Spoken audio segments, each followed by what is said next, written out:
एक बुक जो 1949 में लिखी गई, 75 इयर्स के बाद भी ना वॉरेन बफे इसको one of the best investing book ever written बोलते हैं। आज भी दुनिया की जो बेहतर इन्वेस्टर है इसको बार बार पढ़ते हैं, और वो बुक है बेंजामिन ग्राहम की द इंटेलिजेंट इन्वेस्टर। तो इसमें ऐसा क्या है जो 75 इयर्स होने के बाद आज भी ये रेलेवेंट है? क्योंकि ग्राहम ने जो लिखा है ना वो मार्केट कंडीशन के बारे में नहीं लिखा है। ग्राहम ने ह्यूमन नेचर के बारे में लिखा है, और जो ह्यूमन नेचर होता है ना वो कभी बदलता नहीं है।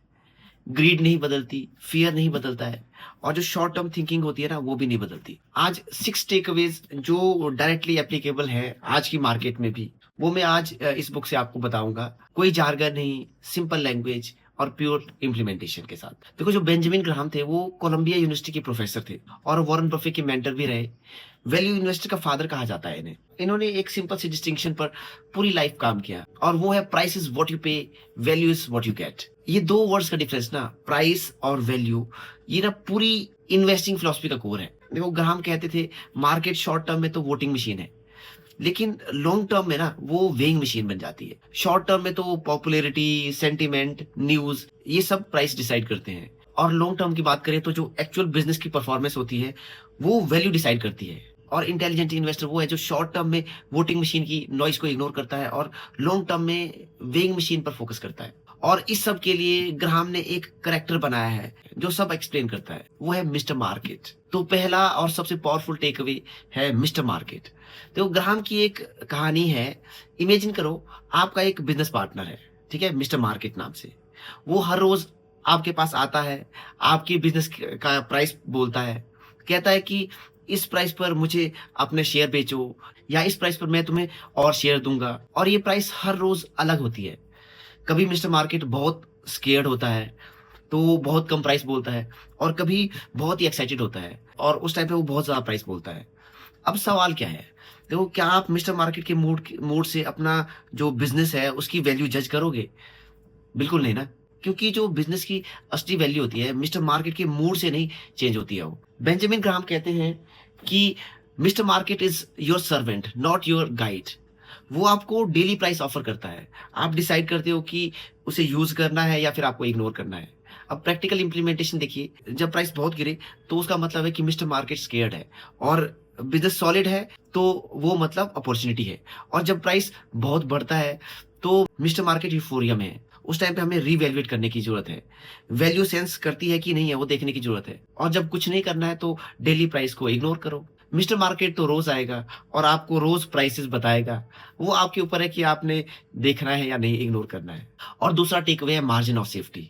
ग्राहम ने ना 3 वर्ड्स में इन्वेस्टिंग की सारा सीक्रेट बता दिया, मार्जिन ऑफ सेफ्टी। अब इसका सिंपल मतलब क्या है? जो बिजनेस की इंट्रिंसिक वैल्यू होती है ना, उससे नीचे प्राइस पर खरीदना। अगर लगता है कि बिजनेस का फेयर वैल्यू लगभग 100 रुपए वर्थ करता है तो हमें 60 या 70 रुपए में खरीदने की कोशिश करनी चाहिए। क्यों? क्योंकि हम गलत भी तो हो सकते हैं, जो एनालिसिस में हमारी एरर भी हो सकता है, और फ्यूचर भी अनप्रिडिक्टेबल है।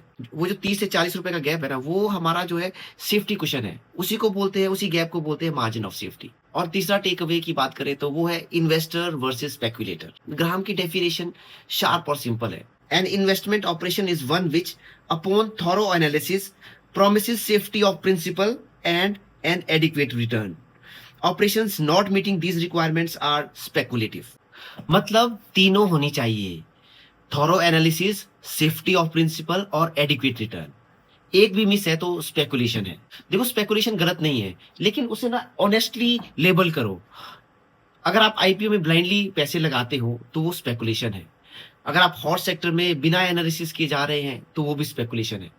किसी की टिप पर इन्वेस्ट कर रहे हो तो वो भी स्पेकुलेशन है। तो ऐसा नहीं कि इन सब से बचने की जरूरत है, लेकिन ऑनेस्टली जानो कि आप क्या कर रहे हैं। और चौथा टेक अवे है प्राइस वर्सेस वैल्यू।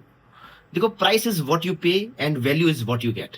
तो शॉर्ट टर्म में जो प्राइस होता है ना, वो इमोशन से चलता है, ग्रीड से चलता है, फियर से चलता है, न्यूज या हर्ट से चलता है। लेकिन जो लॉन्ग टर्म में जो प्राइस है ना, वो बिजनेस की परफॉर्मेंस की तरफ जाती है। देखो, हर इन्वेस्टमेंट के लिए ना एक सवाल पूछो, क्या मैं प्राइस के लिए खरीद रहा हूँ या फिर ये वैल्यू के लिए खरीद रहा हूँ? और जो सिर्फ कोर प्राइस बेस्ड बाइंग होती है ना, वो गैम्बलिंग की तरफ ले जाती है, जबकि जो वैल्यू बेस्ड बाइंग होती है वो वही तो इन्वेस्टिंग है। और पांचवा टेक अवे है डिफेंसिव इन्वेस्टर फ्रेमवर्क। देखो, ग्राहम ने ना एक सिंपल फिल्टर दिया, जो बहुत काम आता है। वो कहते हैं कि जो फाइनेंशियल कंडीशन जो है स्ट्रांग होनी चाहिए, लो डेट होना चाहिए, हेल्दी कैश फ्लो होना चाहिए, अर्निंग स्टेबिलिटी और मतलब कंसिस्टेंटली प्रॉफिटेबल ऑपरेशन होना चाहिए। ऐसे नहीं कि वो सिक्लिकल हो, रीजनेबल वैल्यूएशन होनी चाहिए, जो अर्निंग के रिलेटिव जो है प्राइस मॉडरेट होना चाहिए। देखो ये बोरिंग तो लगता है, लेकिन boring investing often beats exciting investing, क्योंकि बोरिंग में ना लेस मिस्टेक होने के चांसेस रहते हैं। और सिक्स्थ टेकअवे की बात करें तो वो है ग्राहम का चेकलिस्ट। और एक चीज जो सबसे इंपॉर्टेंट है वो है कि जो ग्राहम की एक लाइन है, the investor's chief problem and even his worst enemy is likely to be himself. देखो सबसे बड़ा दुश्मन ना बाहर नहीं है, वो अंदर है। देखो हर इन्वेस्टमेंट से पहले ना ये ग्राहम की चेकलिस्ट है, ये जरूर चेक कर सकते हो आप।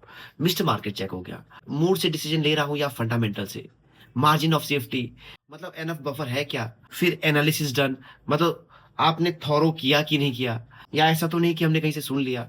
और प्राइस वर्सेस वैल्यू, इसमें चेक करो कि क्या मैं ये वैल्यू के लिए खरीद रहा हूँ। और इमोशनल चेक, इसमें देखो कि क्या ये रैशनल डिसीजन है या मेरा इमोशनल डिसीजन तो नहीं है। और ये सारे सवाल ना जो ग्राहम के फिल्टर्स हैं, एक डिसिप्लिन बन जाए तो रिजल्ट चेंज हो जाते हैं। और ग्राहम की बुक ना 75 साल पहले लिखी गई थी, लेकिन आज भी हर चैप्टर में ना आप अपने आप को देखते हो, चाहे वो मिस्टर मार्केट के मूड का रिएक्ट करना हो, आप भी करते हो ना।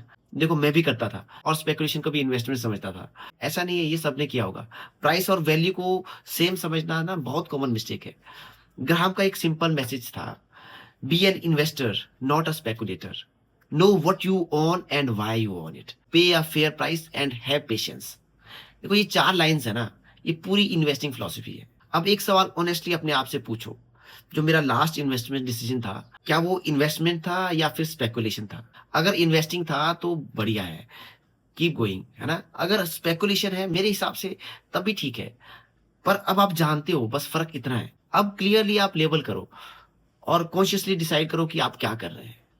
इसी के साथ मिलते हैं नेक्स्ट वीडियो में, तब तक के लिए मैं हरीश, गुड बाय।